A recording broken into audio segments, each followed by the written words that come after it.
घडामोडी।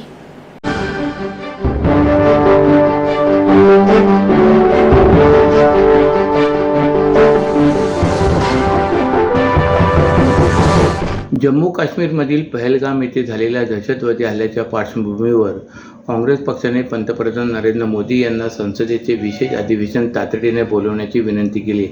त्यावर ज्येष्ठ नेते शरद पवार यांनी प्रतिक्रिया दिली की देश एक असल्याचे दाखवण्यासाठी विशेष अधिवेशन उपयुक्त ठरेल, असे सांगत त्यांनी काँग्रेसच्या मागणीला पाठिंबा दिलाय।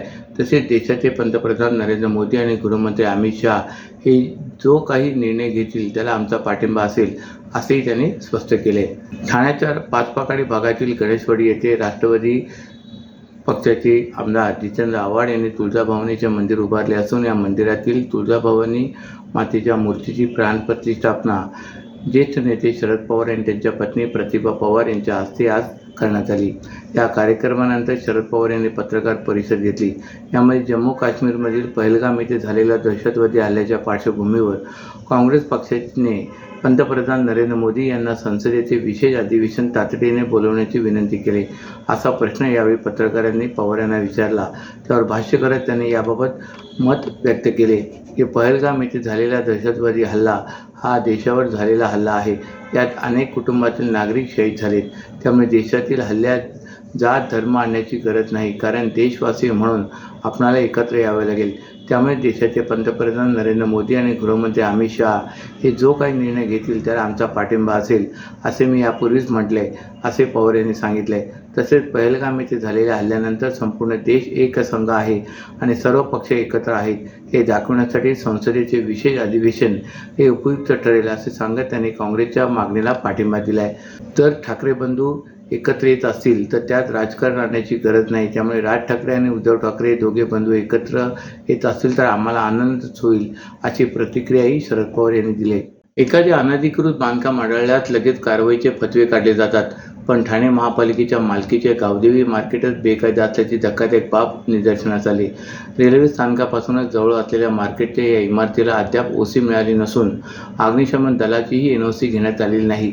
गजबजलेल्या ठिकाणी असलेल्या मार्केटच्या इमारतीत एखादी दुर्घटना घडल्यास त्या जबाबदार कोण, असा सवाल ठाणेकरांनी उपस्थित केला आहे। 2014मध्ये बांधण्यात आलेल्या या इमारतीत बेसमेंट पार्किंग, तळ मजल्यावर मंडईसह इतर व्यावसायिक गाळे तर वरील मजल्यावर महापालिकेचे नौपाडा कोपरी प्रभाग समिती कार्यालय आहे।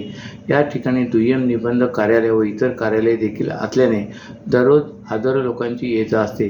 परंतु या इमारतीत भोगवटा प्रमाणपत्र अर्थात ओसीच नाही, तर तसेच फायर एनओसी ही नसल्याची कबुली पालिकेने दिली।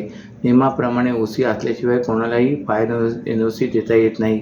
वर्षातून 2दा अग्निशमन विभागाकडून फायर एनओसी घ्यावी लागते, मात्र गेल्या 10 वर्षापासून ती घेतलेली नाही।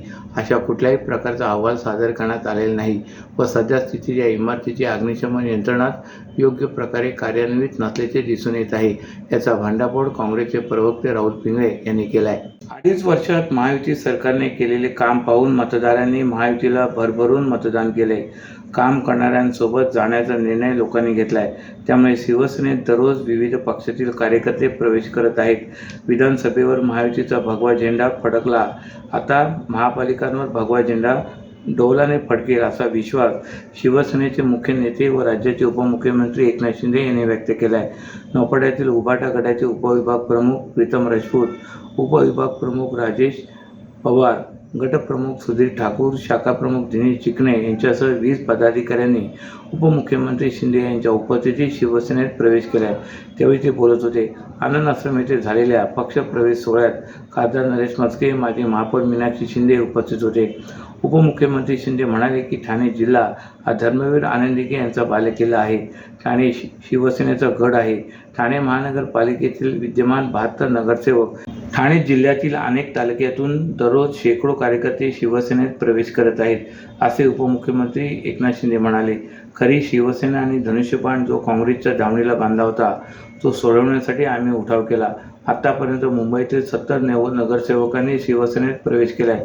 यावरून खरी शिवसेना कोणाची हे लोकांनी शिक्कामोर्तब केले, असे ते म्हणाले। निवडणुका डोळ्यासमोर ठेवून कधी काम करत नाही। शिवसेनेचे काम वर्षाचे 12 महिने 365 दिवस सुरू असते। शिवसेना आणि उभाटामध्ये हा फरक आहे, असा टोला उपमुख्यमंत्री शिंदे यांनी लगावला आहे। महाराष्ट्रातील भगिनींना आधार देणारी राज्य शासनाची मुख्यमंत्री माझी लाडकी बहीण योजना. या योजनेअंतर्गत अल्प उत्पन्न गटातील 21 ते 65 वयोगटाच्या भगिनींना मिळणार दरमहा 1500 रुपयांची मदत. अर्ज करण्यासाठी 31 ऑगस्ट 2024 पर्यंत मुदतवाढ. कुटुंबाचं वार्षिक उत्पन्न 2.5 लाख रुपयांपेक्षा कमी असलेल्या महिला पात्र.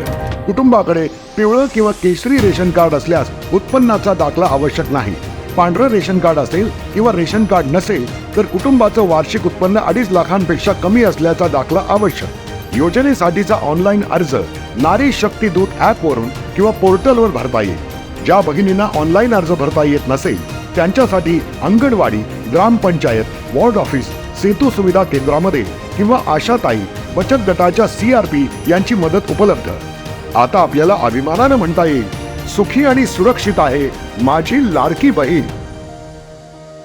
आगामी पावसाळ्याच्या अनुषंगाने घोडबंदर रोडच्या गायमुख घाटातील रस्त्यांची दरवर्षीप्रमाणे दुर्दशा टाळण्यासाठी यंदा 1.5 महिना आधी सार्वजनिक बांधकाम विभागाकडून रस्त्याच्या डागडुजीचे काम आठवडाभरापूर्वी हाती घेण्यात आले होते. सार्वजनिक बांधकाम विभागाच्या माध्यमातून ठाण्यावरून घोडबंदरच्या दिशेने घाटातील रस्त्याचे दुरुस्तीचे काम सुरू असल्याने या मार्गावर सुरुवातीच्या टप्प्यात प्रचंड कोंडी झाली होती.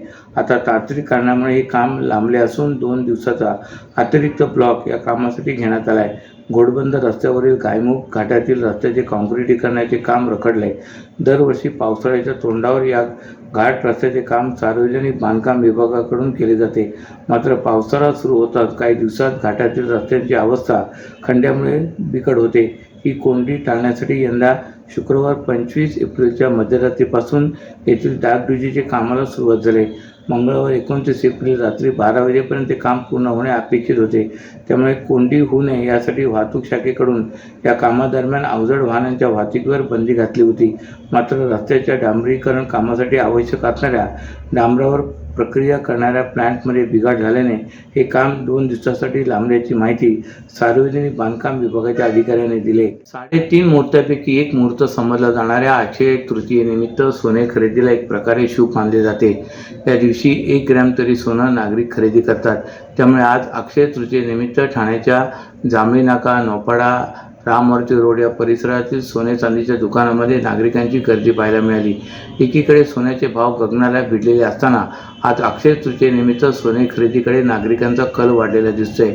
22 कॅरेट सोन्याचा भाव 91,500 तर 24 कॅरेट सोन्याचा भाव 96,200 असा असून लोक मंगळसूत्र तसेच लहान मुलांचे कानातले असतील, नथ असेल, विविध सोन्याचे दागिने तसेच चांदीच्या वस्तू खरेदी करण्यासाठी नागरिकांची ठाण्याच्या तलावपाळी येथील राजवंत ज्वेलर्समध्ये गर्दी झालेली पाहायला मिळाली.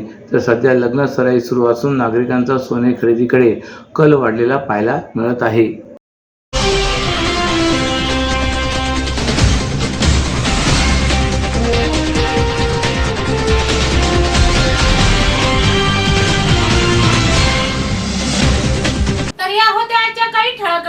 तर पुन्हा भेटू याच वेळी याच ठिकाणी.